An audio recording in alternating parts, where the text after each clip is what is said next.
બનાસકાંઠાની Deodar additional session કોર્ટનો મહત્વનો ઐતિહાસિક ચુકાદો 23 વર્ષ અગાઉ ડીસા તાલુકાના ધાણા ગામમાં જમીન મામલે થયેલ ધીંગાણામાં 41 આરોપીઓ દોષિત ઠર્યા। હાલમાં ધાણા ગામ જે છે એ લાખણી તાલુકામાં આવેલું છે। 23 વર્ષ અગાઉ જમીન મામલે બે જૂથ વચ્ચે મારામારી થતા બે વ્યક્તિના મોત નીપજ્યા હતા। દિયોદર એડિશનલ સેશન કોર્ટમાં કેસ ચાલતા કોર્ટે બંને પક્ષના 41 જેટલા આરોપીઓને આજીવન કેદ ફટકારી છે। આપ જોઈ રહ્યા છો દ્રશ્યમાં આ 41 આરોપીઓને આજીવન કેદની સજા ફટકારવામાં આવી છે। દિયોદર એડિશનલ સેશન કોર્ટે ઐતિહાસિક ચુકાદો આપતા આજીવન કેદની સખત સજા ફટકારવામાં આવી છે। જમીન વિવાદ મામલે 23 વર્ષ અગાઉ બે જૂથો આમને સામને આવ્યા હતા। બંને જૂથો વચ્ચે મારામારી થઈ હતી। આ બંને જૂથોમાં બે લોકો મોતને ભેટ્યા હતા। 23 વર્ષ અગાઉ જમીન મામલે બે જૂથો વચ્ચે જ્યારે મારામારી થતા બે વ્યક્તિના મોત નીપજ્યા હતા। દિયોદર એડિશનલ સેશન કોર્ટે 41 આરોપીઓને આજીવન કેદની સજા ફટકારવામાં આવી છે। જમીન વિવાદ મામલે 23 વર્ષ અગાઉના કેસમાં આજે એક ઐતિહાસિક ચુકાદો દિયોદર એડિશનલ સેશન કોર્ટે આપ્યો છે।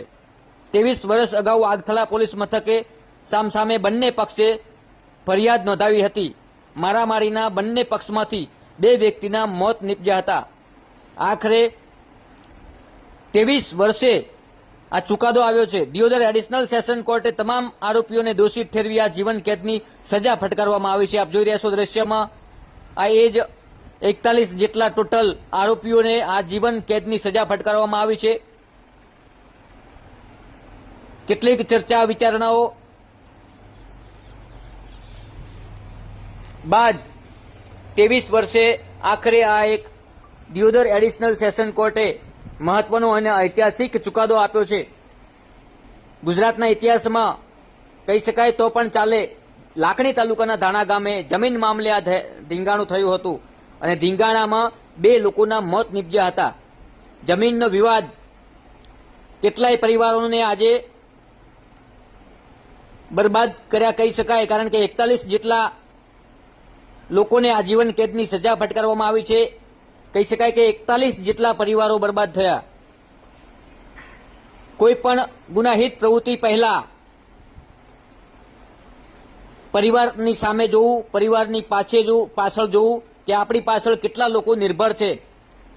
આ ચુકાદો આવતા એક સંદેશ પણ જાય છે કે કોઈ પણ ગુનાહિત પ્રવૃત્તિઓ કરતા 100 વાર વિચારવું, કારણ કે આપણે ગુનાહિત પ્રવૃત્તિઓ ધરાવતા ગુનાહિત પ્રવૃત્તિઓ કરવા પાછળ આપણો પરિવાર કેટલો દુઃખી થાય છે, આ પણ સૌથી પહેલા અગત્યની મહત્વ